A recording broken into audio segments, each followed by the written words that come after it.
Question में मैंने question आपके बोर्ड पे लिख देती है, क्वेश्चंस को मैं ओरली आपको डिक्टेट कर देती हूँ। क्या बोला है, draw graph of the following equation, ठीक है। फिर उसमें हमने find the coordinates of the vertices of the trapezium form by these line.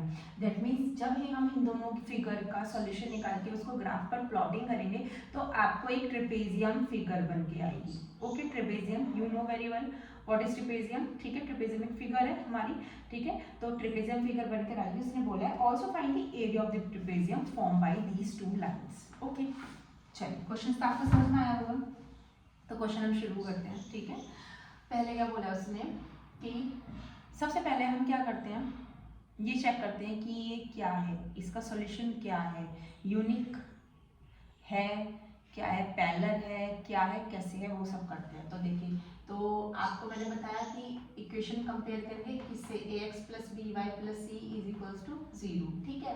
तो ये क्या है, टू इक्वेशंस हैं, तो फिर हम इनको फैक्टराइज कर देते हैं। a1x plus b1y plus c1 is equals to 0, a2x plus b2y plus c2 is equals to 0। तो मैं अगर देखूँ तो देखो a1 अपॉन a2 अगर मैं निकालूँ तो देखो इसका भी 2 है, इसका भी 2 है, a तो 2 अपॉन 2 दैट इज 1। अगर मैं b1 अपॉन b2 निकालती हूँ तो क्या निकलेगा, 1 अपॉन 1 दैट मीन्स 1।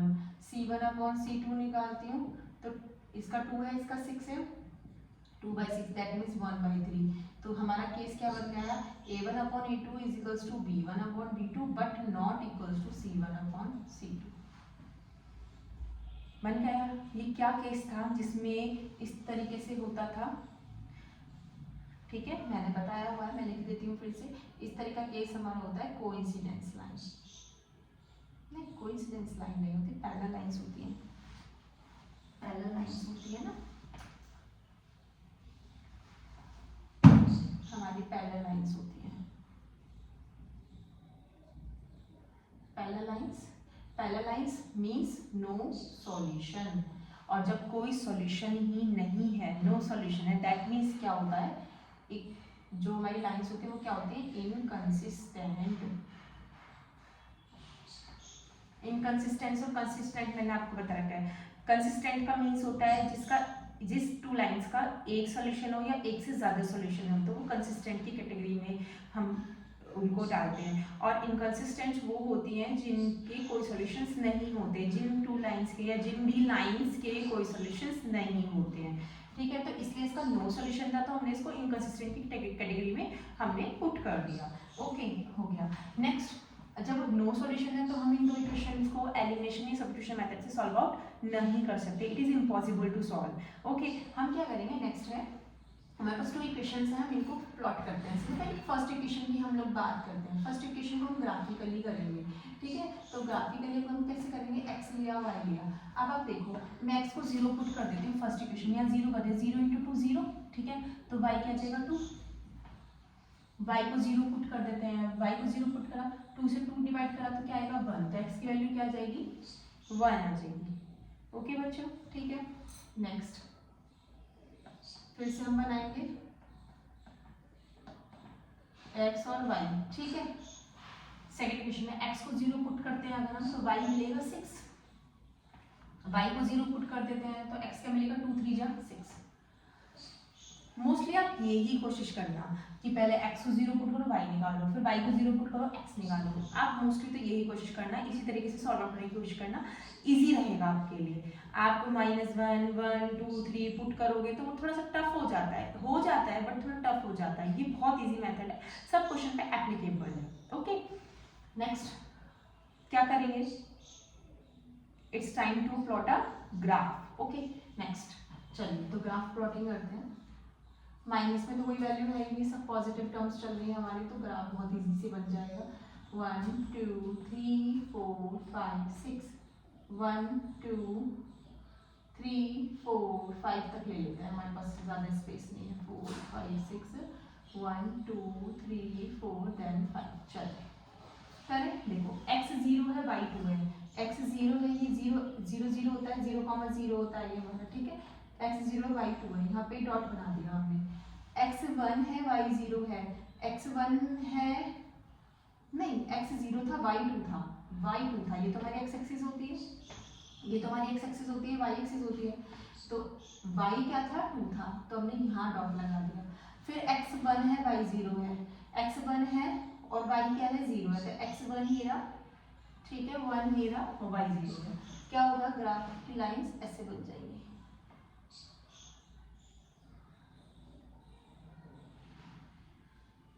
थोड़ा सा ग्राफिकली बनाएंगे और शार्पनेस के साथ ग्राफ बनेगा। x0 y6 ये तो भाई चक्कर पड़ गया। तो एक काम करते हैं, इस टेबल को हम थोड़ा सा यहाँ शिफ्टिंग कर देते हैं, ठीक है। इस टेबल को मैं यहाँ से हटा कर, ठीक है, यहाँ प्लॉटिंग कर देती हूँ। आपने समझ तो ली है ना, ठीक है ना। क्या था हमारा x0 y6, ये 3/0 था, ठीक है, सही लिखा है बच्चों मैंने। ओके नेक्स्ट, चलिए हम इसको अब थोड़ा सा और ऊपर कर देते हैं, हमें 6 तक चाहिए ना, तो हम और ऊपर कर देते हैं। ये y एक्सिस हो गया, ये हमारा 5 हो गया, ये 6 हो गया। क्या है x0 y6 है, तो x तो 0 हो गया, y 6 हो गया, तो यहाँ पे जाएगा। फिर x3 है y 0 है, x3 है y 0 है। चलिए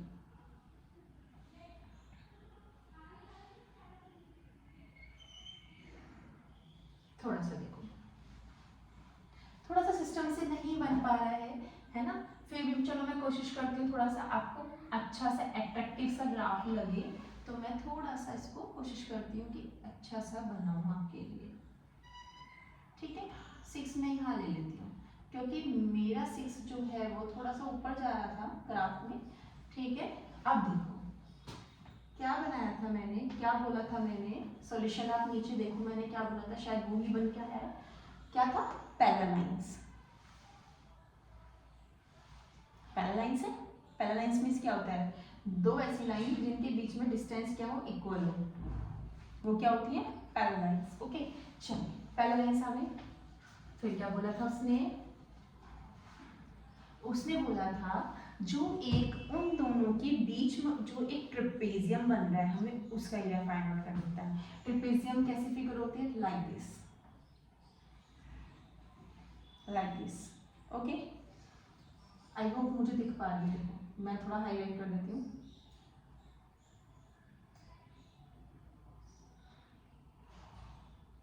देखो दिस बनना है, बिल्कुल बहुत अच्छे से ट्रेपेजियम बन रहा है हमारा, बन रहा है ना। चलिए ट्रेपेजियम बन रहा है, चलिए क्या करना है, एरिया निकालना है। एरिया ऑफ ट्रेपेजियम जो फॉर्मूला होता है एरिया ऑफ ट्रेपेजियम का, वो होता है हाफ, जैसे ये साइड मेरी ए है, ये बड़ी वाली साइड मेरी बी है, और इसके बीच में कोई हाइट h जा रही है, तो इसका फॉर्मूला होता है half sum of parallel side into perpendicular height, ठीक है। अब भाई मेरे पास ये डिस्टेंस तो नहीं है, मेरे पास ये डिस्टेंस भी नहीं है, भाई हाइट तो मेरे पास है, ये 2 से लेके 6 तक जा रही है, 4 का गैप आ रहा है हाइट का, बट मेरे पास a प्लस बी तो नहीं है ना, ये इसकी साइड की लेंथ है, इसकी साइड की लेंथ मुझे नहीं पता, I don't know about this length. Okay तो हम क्या कर सकते हैं, हमारे पास एक सॉल्यूशन है, एक सॉल्यूशन ये है कि हम ये क्या कर सकते हैं, ये एक बहुत बिग ट्राइंगल बन रहा है, इस बिग ट्राइंगल में से अगर मैं छोटा वाला ट्राइंगल माइनस कर दूँ, सबट्रैक्ट कर दूँ, then we can find this shaded region. Okay चलिए शुरू करते हैं। तो फिर हम एक काम करते हैं, सबसे पहले बिग ट्राइंगल निकाल लेते हैं, तो हम इनको नेम दे देते हैं ए बी सी, और ये ले लो डी, और ये वाला ले लो ई। तो सबसे पहले ले लेते हैं एरिया ऑफ ट्राइंगल का, ले लेते हैं ए बी सी, तो क्या आएगा हाफ बेस। अब देखो ए बी सी आप ले लो, तो बेस बैठेगा ये, हाइट बैठेगी पूरी की पूरी, ये तो देखो पूरी 6 आ रही है, ये तो 6 तक जा रही है, और ये कितनी जा रही है, ये जा रही है 3 तक।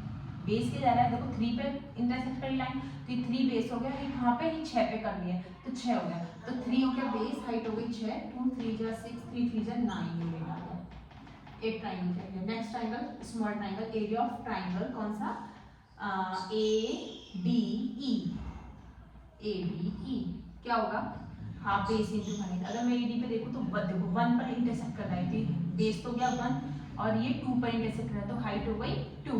ओके तो 1 इंटू 2, 2 से 2 कट गया, तो 1 यूनिट आ गया। ओके अब मुझे एरिया ऑफ ट्रेपेजियम निकालना है, एरिया ऑफ ट्रेपेजियम, कौन सा ट्रेपेजियम है, ए बी सी, नहीं मुझे निकालना है D E B CD, D, E, B, C, D, ये ट्रिपेजियम बना मेरा, ठीक है। इसका एरिया निकालना है। क्या बोला था मैंने, इस बड़े ट्राइंगल के एरिया में से अगर मैं छोटा सा वाला ट्राइंगल माइनस कर दूं, दैट मीन्स ये 9 यूनिट में से 1 यूनिट अगर मैं सब्ट्रैक्ट कर दूं तो मुझे क्या मिलेगा, area of trapezium 8 units. I hope आपको समझ में आया होगा।